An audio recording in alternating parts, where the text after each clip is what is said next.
आलसी टिड्डे। एक समय की बात है, गर्मी का मौसम था और रहते थे टिड्डों का एक झुंड। हल्की गर्मी, ताजी हवा और हरी घास में खुश रहा करते थे टिड्डे। अच्छा समय था। एक दिन जब टिड्डे खेल रहे थे तो उन्होंने कुछ फलों और सब्जियों को जलते हुए देखा। टिड्डे इनको देखकर हैरान रह गए। टिड्डों के नेता को उन फलों और सब्जियों के पास से कुछ आवाजें सुनाई दे रही थी। थोड़ा पास जाकर उन्होंने झांका। टिड्डा नेता ने देखा कि असल में वो कुछ चींटियां थे जो फलों और सब्जियों को अपने सिरों पर उठा ले जा रहे थे। सारा खाना लेकर अपने चींटी घरों में डाल रहे थे।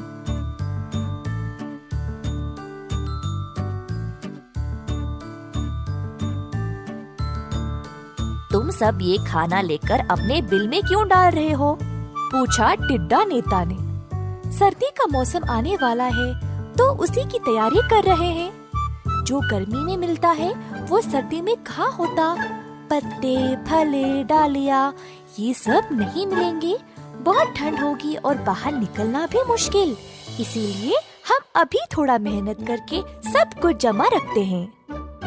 हा, बेशक तुम चींटियों को ऐसे ही सिरदर्दी उठानी पड़ती है। देखो कितनी छोटी और कमजोर हो। हम लंबे और बलवान हैं। हमें किसी चीज की चिंता ही नहीं, बोला टिड्डा नेता गुरूर से। सारे टिड्डे बस चींटियों पर हंसते रहे। हर रोज चींटियां अपना काम करते जा रहे थे और खाना जमाते रहे और टिड्डे बस इनका मजाक उड़ाने में थे। इसी प्रकार कुछ दिन बीत गए और गर्मी का मौसम भी खत्म होने को आ रहा था।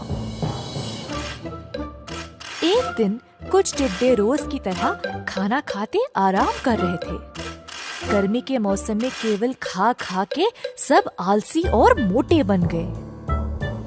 आखिरकार ठंड का मौसम आ गया और आलसी मोटे टिड्डों के पास बने रहने के लिए कुछ भी नहीं था।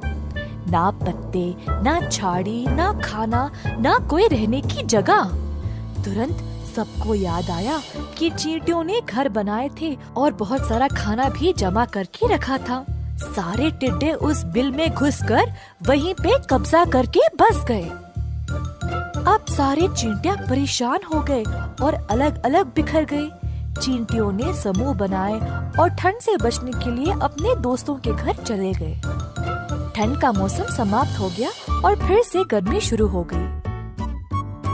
चींटियां फिर से खाना जमाने के काम में लग गए। सब चींटियों ने निर्णय लिया कि इस बार वे टिड्डों को उनकी छत और उनके भोजन पर कब्जा करने का मौका नहीं देंगे। टिड्डों को गुमराह करने के लिए उनके पास थी एक योजना। इस योजना के अनुसार कुछ चींटियों की सेना ने एक गुप्त जगह बनाई जहाँ पे वे खाना जमा कर रहे थे और साथ साथ कुछ और चींटियां उनके पुराने जगह में खाना जमा करने का नाटक कर रहे थे, टिड्डों का ध्यान हटाने।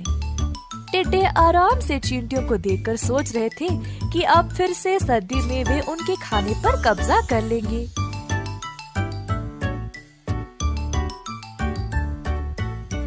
दोबारा आ गया ठंड का मौसम। टिड्डे फिर से उस बिल में घुस गए। अंदर जाते ही उन्होंने देखा कि वहाँ कुछ था ही नहीं, बस कुछ पत्ते और कुछ डालियाँ। टिड्डे हो गए परेशान। अब बाहर थी तेज ठंड और वे निकल भी नहीं पाए।